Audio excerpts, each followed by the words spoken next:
The truth about my son's ingratitude was revealed. At the funeral, right after shedding tears in front of his mother's casket, he asked me a question. I stood in stunned silence, then removed his name from my will. Welcome to Storytime Reddit, everyone. I'm a 52-year-old man.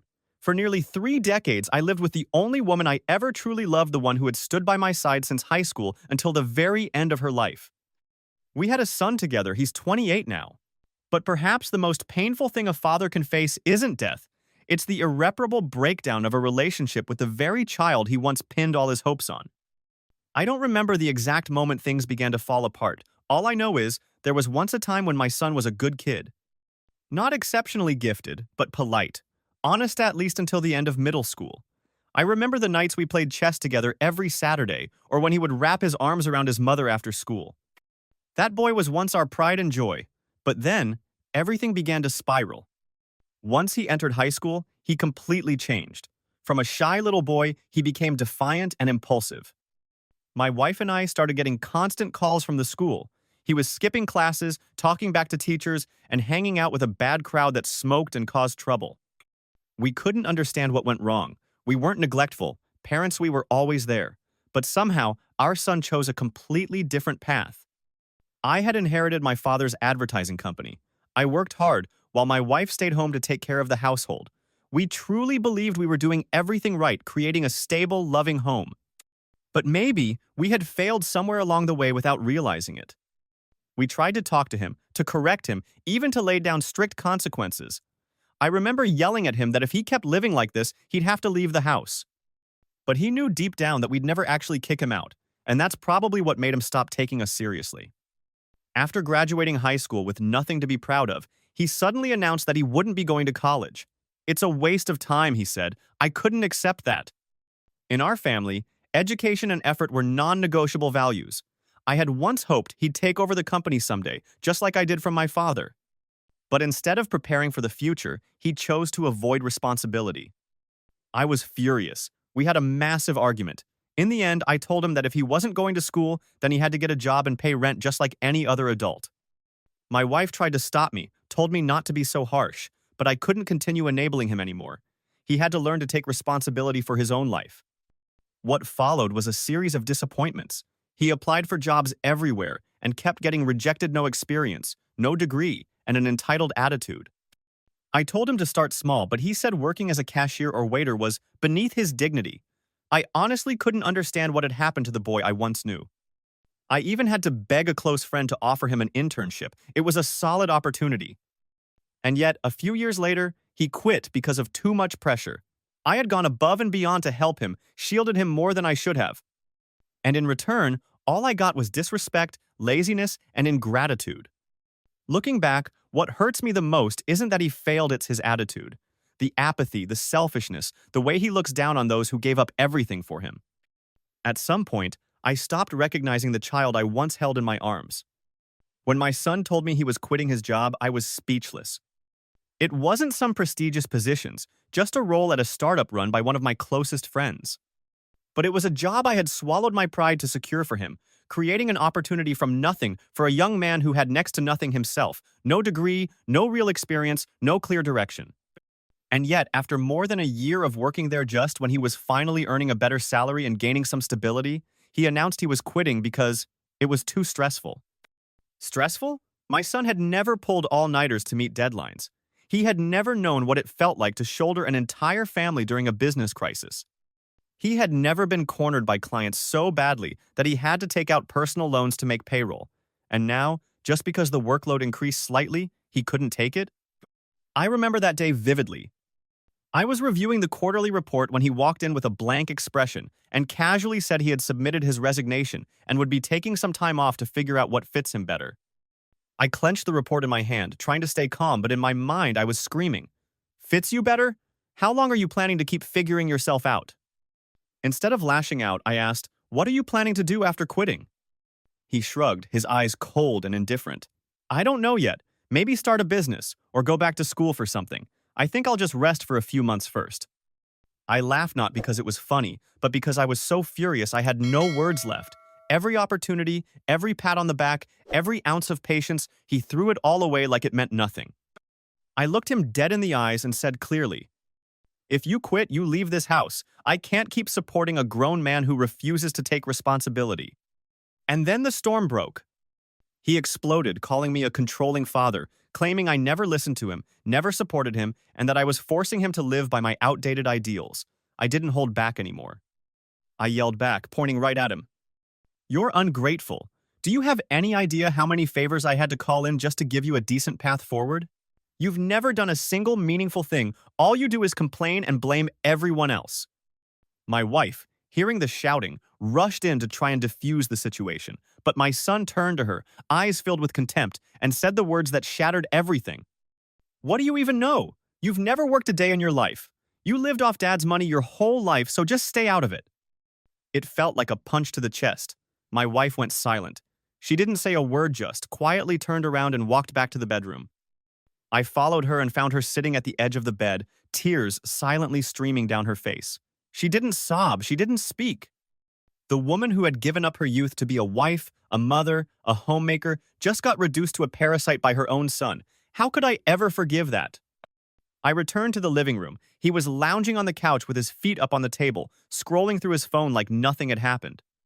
I walked straight up to him, grabbed his arm, and pulled him to his feet. "Get out of my house, right now. You are no longer my son until you learn to respect your mother."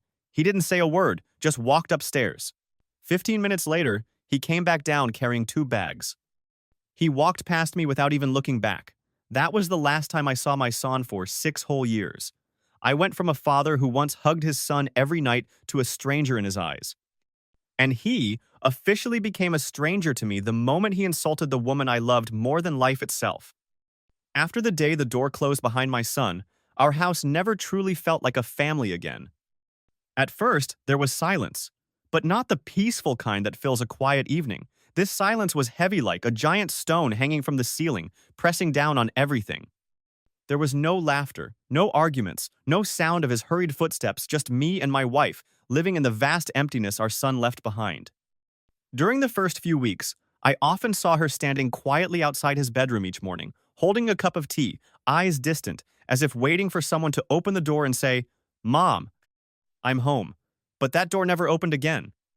She never blamed me, never said much about what happened that day, but I knew something weighed heavily on her heart. I once caught her sitting on the bed, holding one of his old shirts, lost in thought for over an hour. Sometimes, late at night, I would hear her quietly sobbing only to go silent the moment she realized I was awake. And me? I chose to shut my emotions away. To me, he stopped existing the moment he disrespected his mother, the kindest, most selfless woman I've ever known. She never asked for anything for herself. But even though I told myself to stay strong, there were moments when I'd glance at the family photo in the living room where he was still smiling brightly between oos and feel a sharp pain in my chest. 3 years after he left, a relative told us he had gotten married. No invitation, no phone call, not a single word directly from him. My wife smiled faintly when she heard, nodded, and said, "I hope he finds something out there, something he never seemed to find in this house." I didn't respond. I couldn't tell if her words were filled with hope or self-blame. Then another year passed, and more news came from afar. He was going to be a father. This time, my wife went completely silent. After a long pause, she walked out to the balcony place where she always watered her plants. I watched her from behind, my throat tightening. I knew she wanted to pick up the phone, call him, remind him that she was still his mother and that she still cared enough to ask if the baby was healthy. But I also knew she'd never do it unless I allowed it. One night, she softly whispered, "Should we write him a letter? Nothing too deep, just a little congratulations." I shook my head. If he wants to talk to us, he'll find a way. If he doesn't, then maybe he never really needed us in the first place. And so, we stayed silent. 6 years went by, not a single call, not one message. The house grew quieterly so. Sometimes I'd still see my wife glancing at the wall calendar, marking his birthday, or quietly writing his wedding day in the corner dates. She remembered even when no one spoke of them anymore. I knew she never gave up hope. She never said it aloud, but deep inside, she always held onto the image of our son one day standing at the door, holding a small child in his arms, gently knocking, saying, "Mom, Dad, please give me another chance." But she never once asked me to call him, never once begged me to forgive him. She respected my decision, even if her heart had been breaking slowly for years.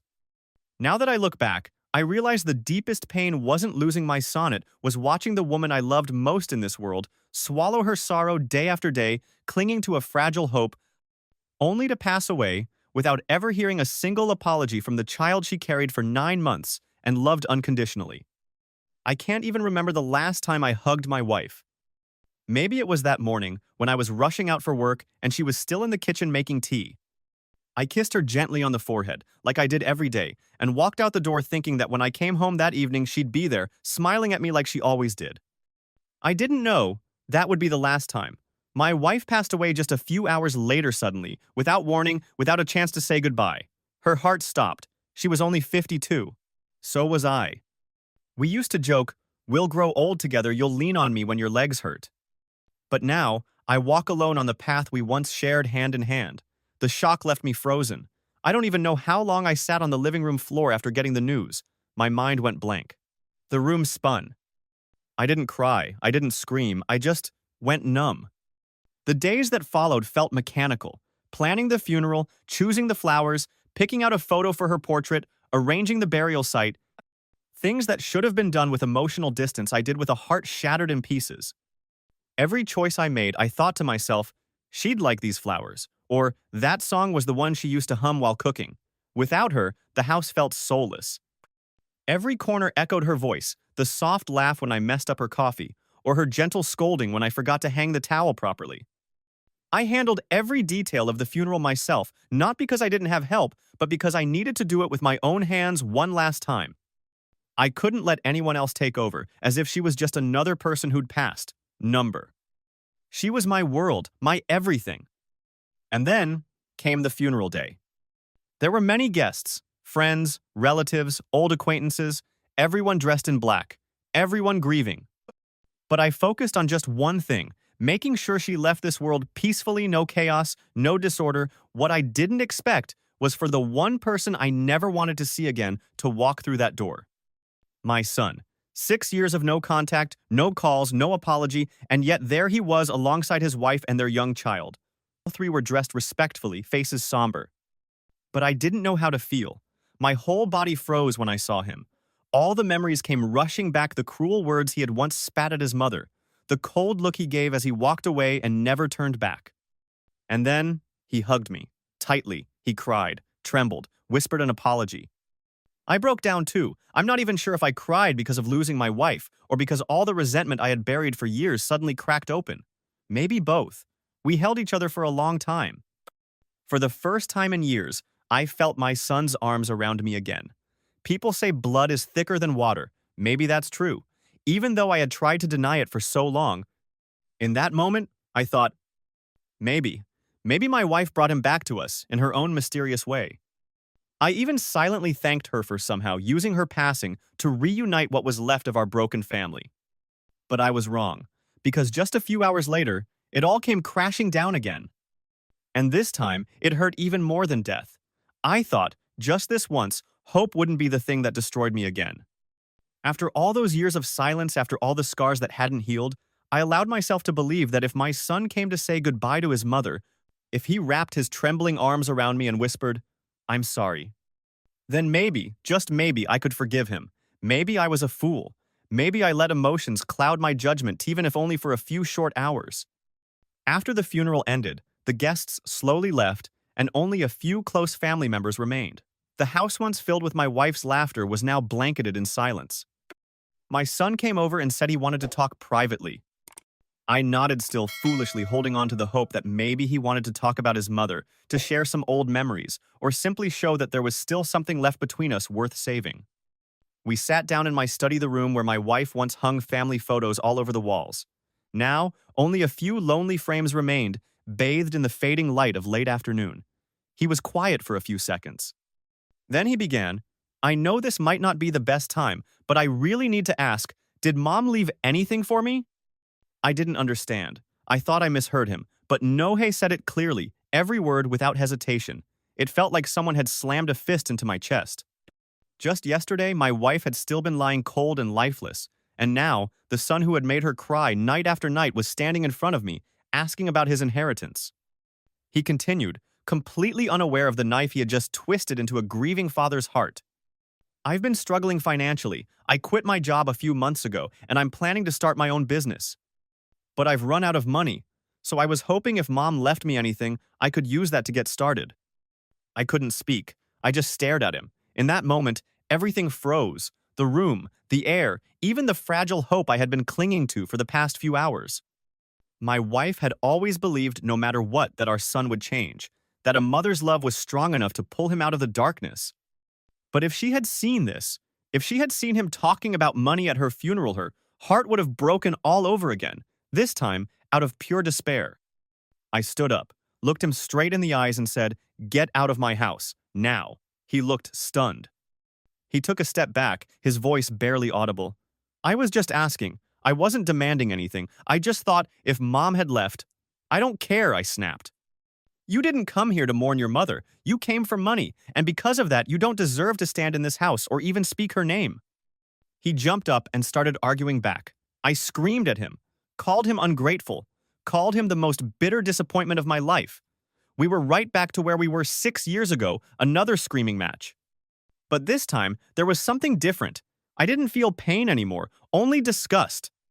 I asked his wife to take their child and leave immediately, not because of the boy but because I didn't want to taint the final goodbye I was giving to the woman I loved. That same night, I called my lawyer. I asked him, did my wife leave anything for him? And when he said yes, a small sum of money and a few keepsakes, I shouted into the phone, "I want to contest the will. I don't want that boy touching a single thing that belonged to her." I had lost my wife, and now I had lost my only son too. There was nothing left to salvage. Right after the funeral, I barely slept for 3 nights. My emotions were a mess: grief, rage, emptiness, and an overwhelming sense of betrayal. I still couldn't believe it. Just a few hours after crying beside his mother's casket, my son had pulled me aside and casually asked about his inheritance.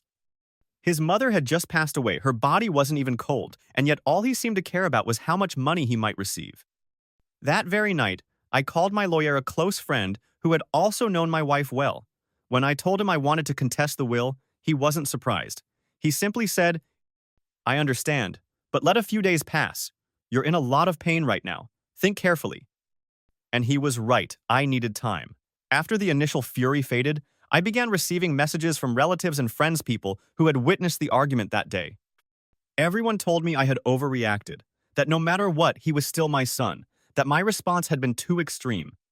One cousin, someone very close to me, even held my hand with tears in her eyes and said, "You've already lost your wife. Please don't lose your son too."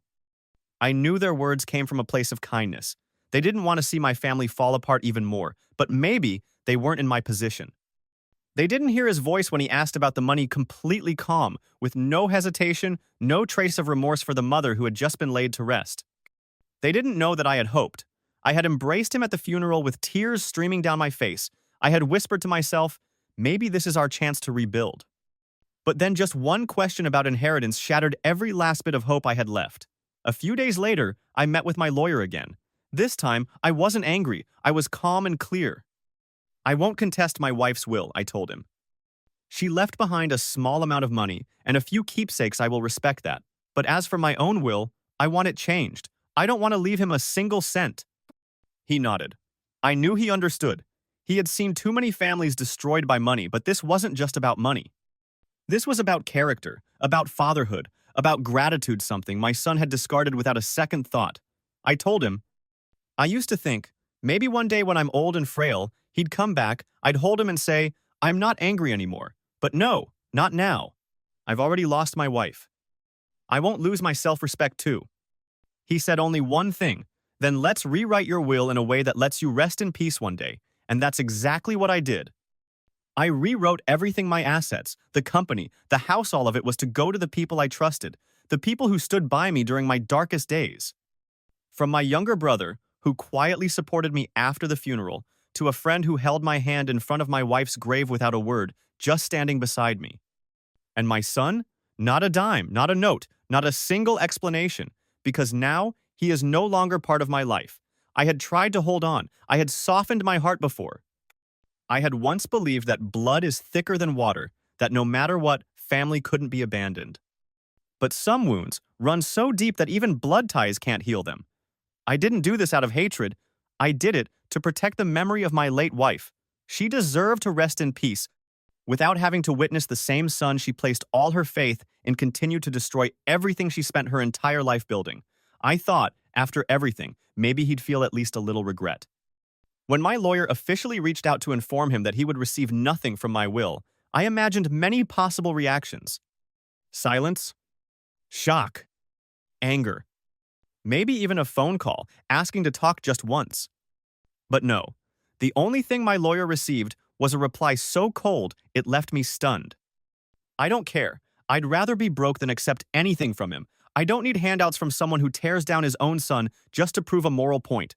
Those were the words my sonth boy I once cradled in my arms, protected and sacrificed everything for said about me.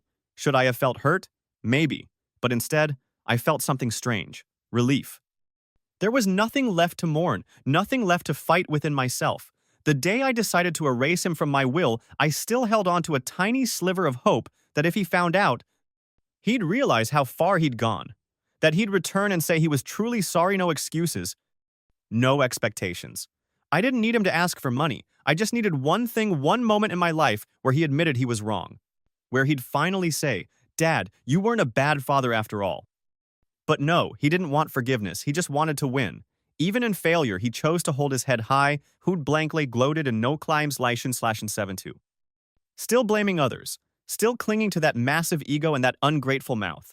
I remember my lawyer me lifelong friend looking at me after the call and saying, "At least now, you know for sure you made the right decision." I nodded, not because I felt righteous, but because I realized I had nothing left to lose. My son later used the small amount of money my wife left him to move to another state and open a small business near his wife's family. I heard that from a few extended relatives. They told me cautiously, almost like they were testing the waters, trying to see how I'd react. I simply smiled and said, "Good. I hope he lives better there." I don't wish him failure. I don't curse him. I don't hope for his downfall.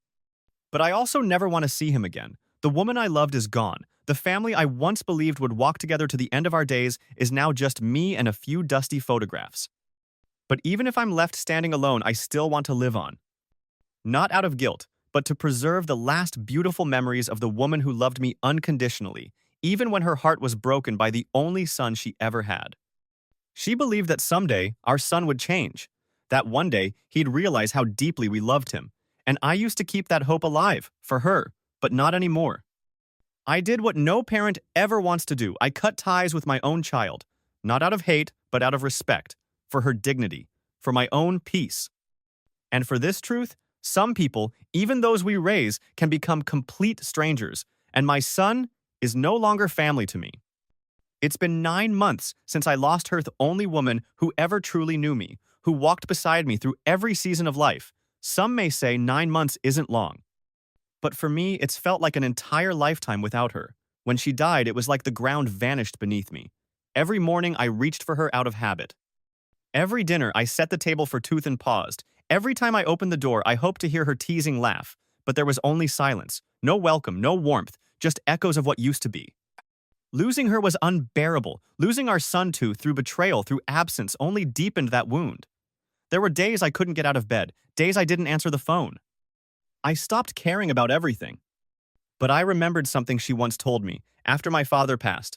"If I go before you, promise me you'll keep living not for me, but for you." At the time, I brushed it off. But now, it's the one thing keeping me going. I started therapy. At first, I said nothing, but little by little I spoke. About her singing off key, about how she once stayed mad at me for 3 days because I said her flan was too sweet. I talked about our sonth nights I held him when he was sick, the pride when he first said dad, and the heartbreak when he walked away and never looked back. I spoke not for pity, but to remember who I was. Who I still am. Eventually, I downsized, sold some things, took long walks by the lake we loved. I kept her notes, her letters. "Coffee's strong today, just how you like it." Word is our son moved out of state and opened a small repair shop. I don't resent him. I don't miss him either. Now, I don't live to hope. I live to remember. And I believe, wherever she is, she's smiling. She's no longer beside me, but her memory is, and it always will be.